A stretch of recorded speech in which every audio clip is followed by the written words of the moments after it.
I was traveling with a group of people, and we were in a jet getting ready to land in Rio de Janeiro. And the captain came on the intercom and he said, "Make sure your seatbelts are fastened. We are going to have a very, very rough ride." And so we were all kind of frightened because we thought, dear, we don't want to do this. But the plane grew quiet until it began shaking, and it sounded like it would come apart, and it rattled and it jumped and bucked and shuddered. It sounded like it was coming apart. And all of a sudden, everything went quiet. Quiet. It was as if we were wrapped in cotton. It was peaceful, and it was smooth, and it was calm. And I looked around at everybody around me. Their knuckles were still white, and they were hanging on to the seats just to stay in their seats. And I was kind of mystified, but I enjoyed the ride down. We landed smoothly. And as the plane put on the back thrusters and was landing, I heard this voice that said, "Teri, all is not as it seems." And I knew that what I was hearing was an admonition really to think about, don't just look at what you see and hear and feel, but know that there's another dimension, that God is in control. And even though I may not hear it, I may not feel it, I may not know it, I can trust that everything is smooth and everything is calm and everything is peaceful in that place where God is in control. And so in 2025, when the world is nuts and everything is spinning out of control, I should have thought about that, and I should have told myself, "Teri, relax. All is not as it seems." But of course I didn't.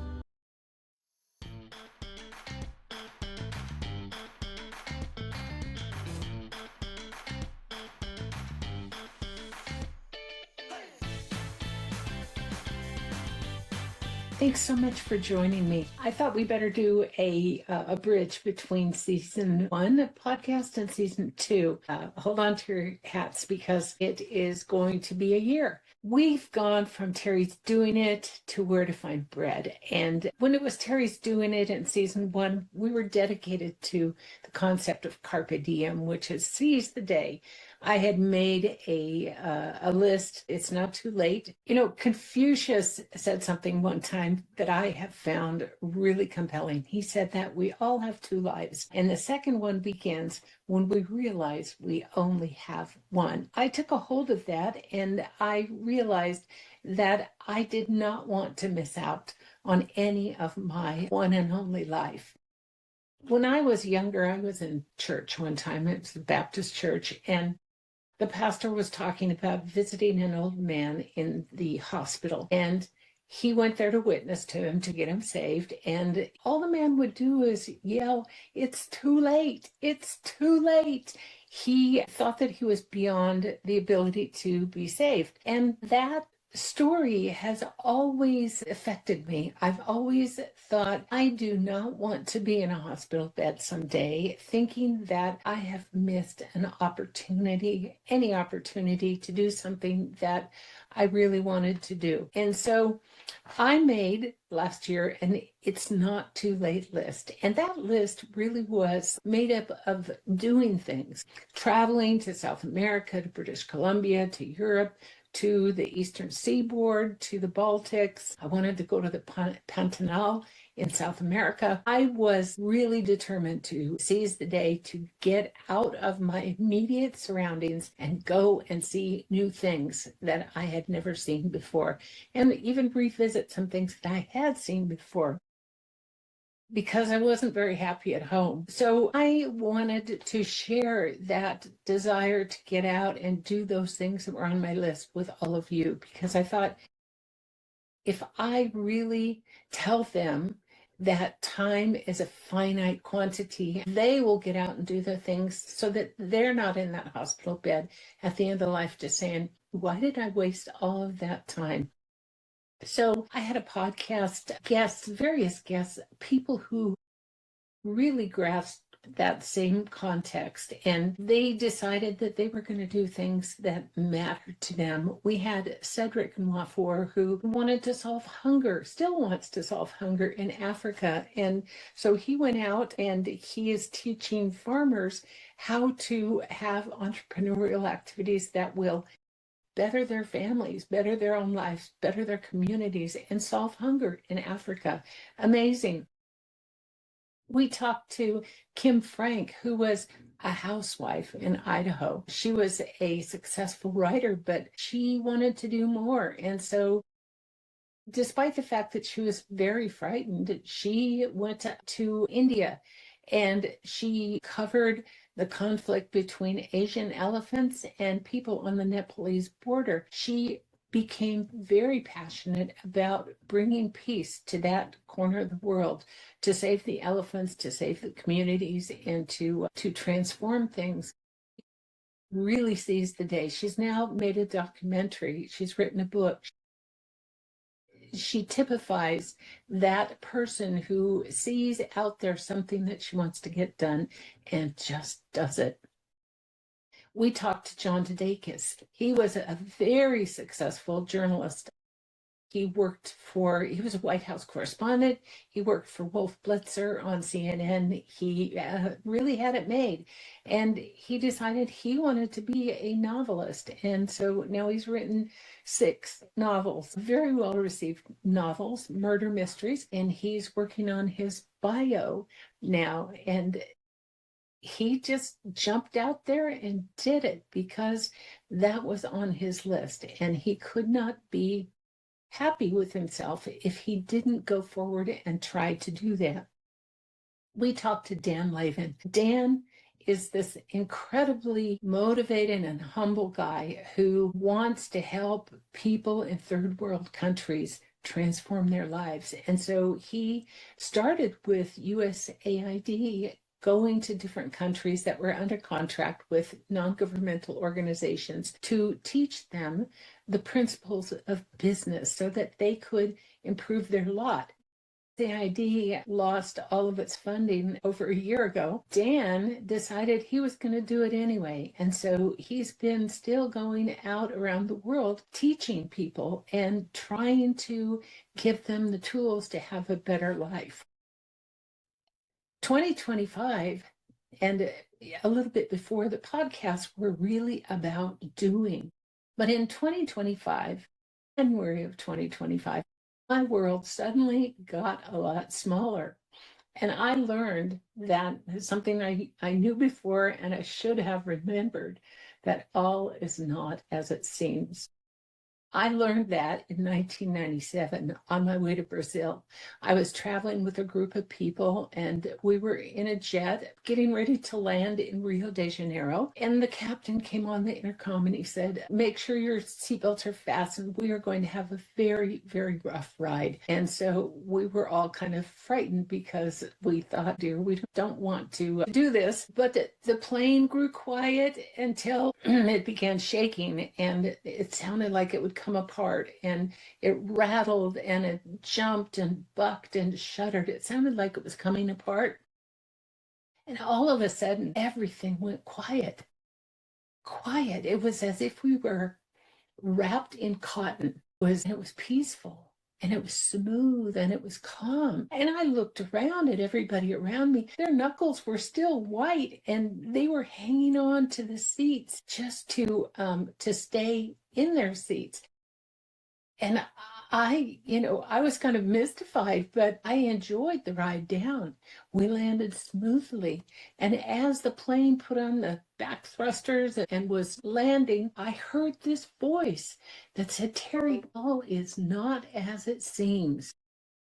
And I knew that what I was hearing was an admonition, really, to think about, don't just look at what you see and hear and feel, but know that there's another dimension, that God is in control. And even though I may not hear it, I may not feel it, I may not know it, I can trust that everything is smooth and everything is calm and everything is peaceful in that place where God is in control.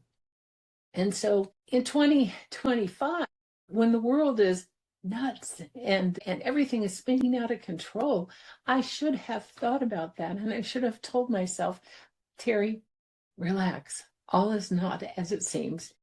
But of course I didn't.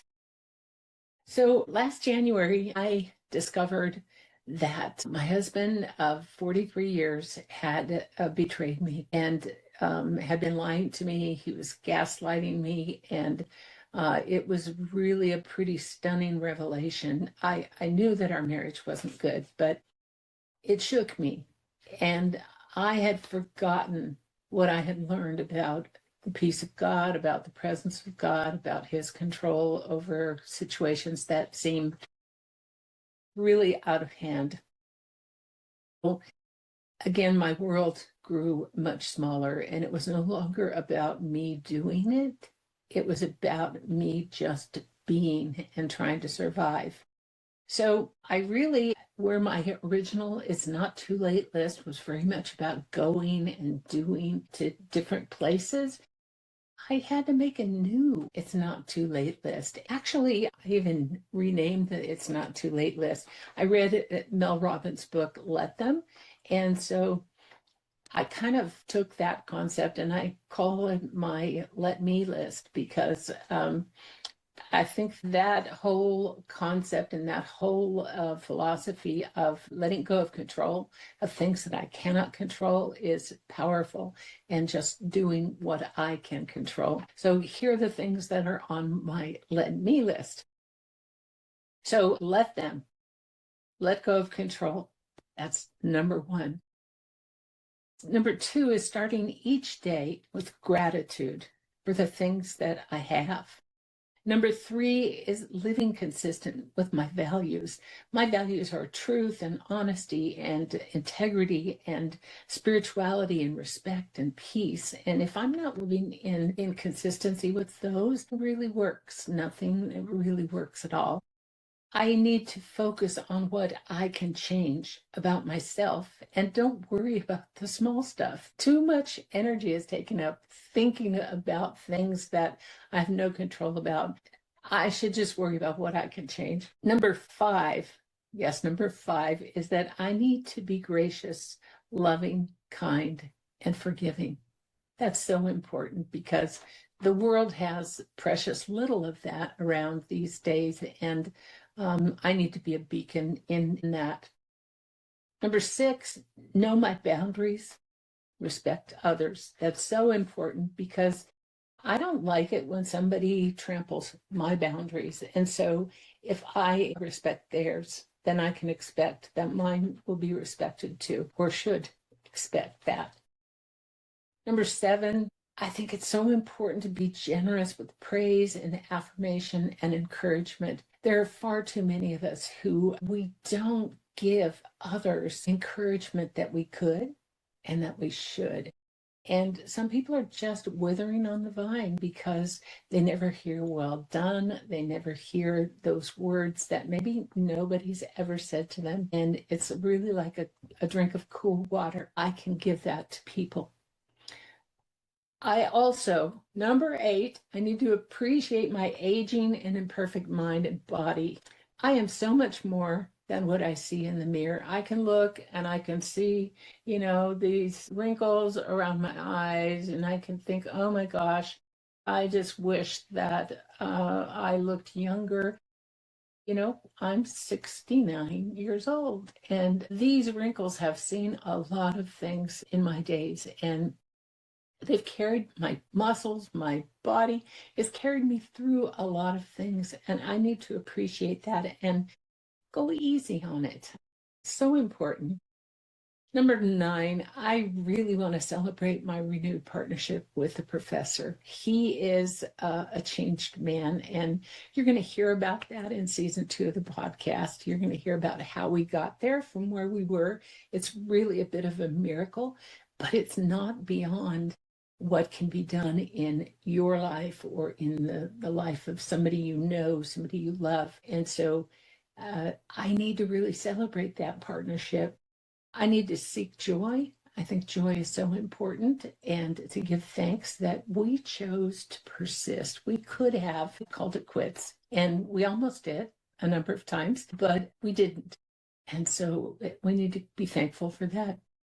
And number 10, finally, I need to ask myself every single day, what can I do to help others improve the quality of their lives? And then do it. And that's why we have Where to Find Bread. Where to Find Bread is a self-improvement and a living well blog and podcast for people who want real tools for real life.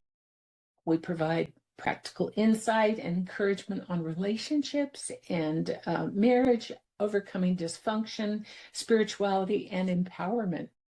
We have a blog, we have a podcast. Season 1 again with that It's Not Too Late list, because someday isn't promised, and if you don't go for it now, you may wish that you had. Season 2, we dig deeper into relationships and talk about my personal experience with my husband and some of those things that went into the making of having that dysfunctional relationship and fixing it. Where to Find Bread is here because we need each other. Someday is not guaranteed. And I don't think that carpe diem, seizing the day, is reckless. I think it is wise. And I think that if you don't go for it now, you will regret it later. So we're here to educate and encourage and exhort and empower you to take action right where you are. So I hope you will join us. I hope you go to the website and sign up for the newsletter. I hope you will follow us and tune into the blog. We are going to learn some pretty great things from some good guests. And if you have questions, if you want a referral to some resources, please DM me and I would be glad to tell you what I know. This is Where to Find Bread. And so that means that if I know it, I'll tell you. If I don't, I'll try to find out for you. Thank you for listening, and you have a great day, and I will see you soon. Thanks.